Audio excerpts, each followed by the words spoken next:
Good morning student.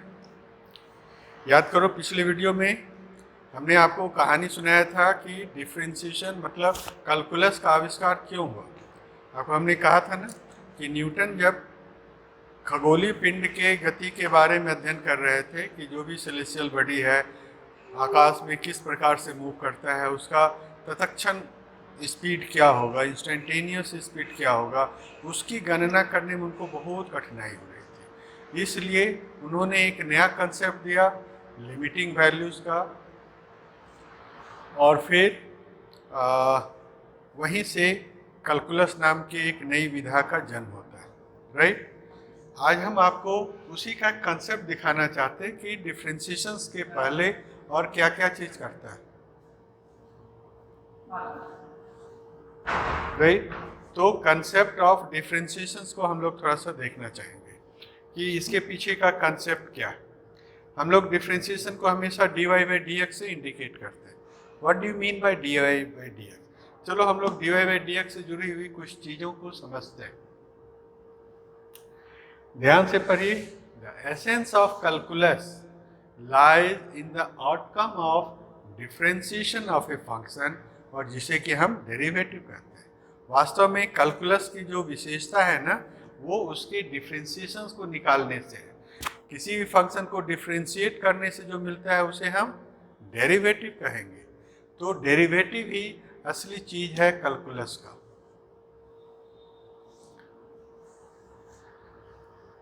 क्यों derivative पर इतना ध्यान दिया जाता है? ध्यान से देखिए। The derivative measures the sensitivity of change in the function with respect to an infinitesimally small change in the input value। याद करो हमने फंक्शंस के बारे में बताया था। फंक्शंस में 3 आइटम्स होते हैं, input, then process, then output. Input में इनफाइनाइटली स्मॉल चेंज भी अगर होता है तो उसका प्रभाव हमारे आउटपुट पर होता है।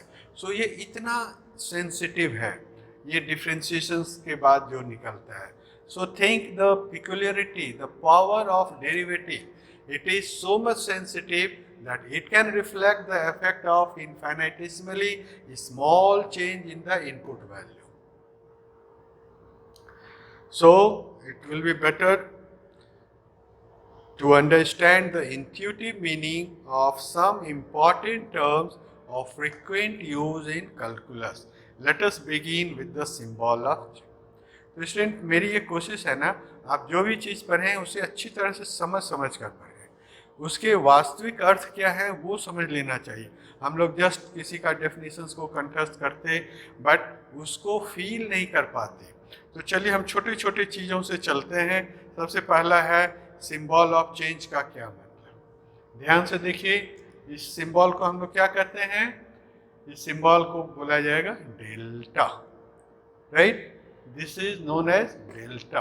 ये डेल्टा का क्या मतलब है जी? The notation delta stand for change. क्या चेंज हुआ वह चीज हमारा डेल्टा कहलाता है। When you say delta x, इसका मतलब क्या हुआ?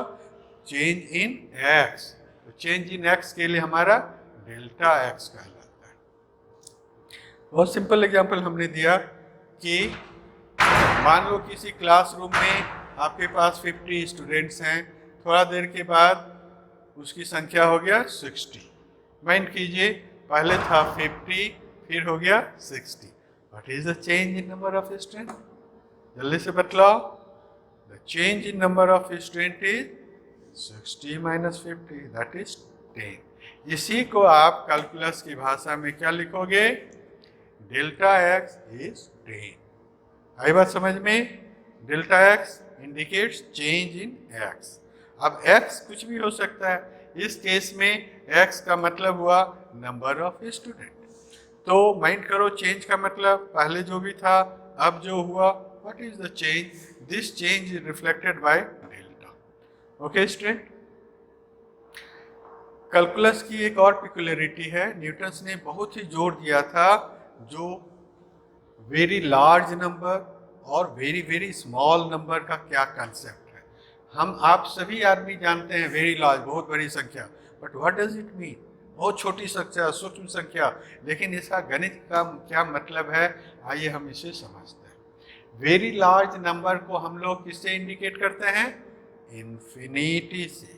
अब ध्यान से देखो इस इन्फिनिटी के बारे में, हम लोग कहते हैं very large number is infinity, but infinity itself is not a number. कैसा पिकुलरिटी है? हम कहते हैं very very big number is said to be infinity, but फिर हम क्या कहते हैं? इन्फिनिटी अपने आप में कोई संख्या नहीं है। तो आखिर ये है क्या? Infinity is an idea. Mind the term, infinity is not a number, it is an idea to represent something which is bigger than every number under consideration.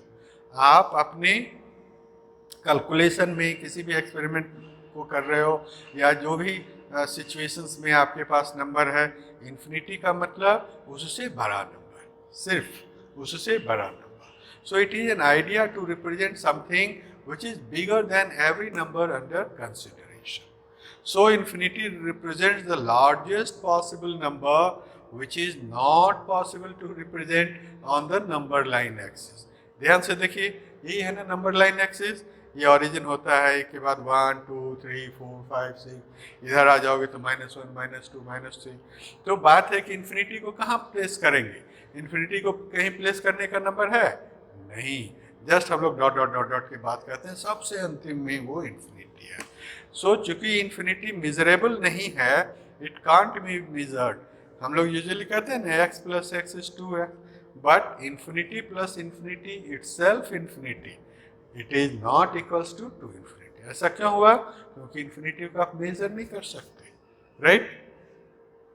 चलिए एक दूसरा नंबर देखिए, कंसेप्ट ऑफ इनफाइनाइटेसिमली स्मॉल नंबर।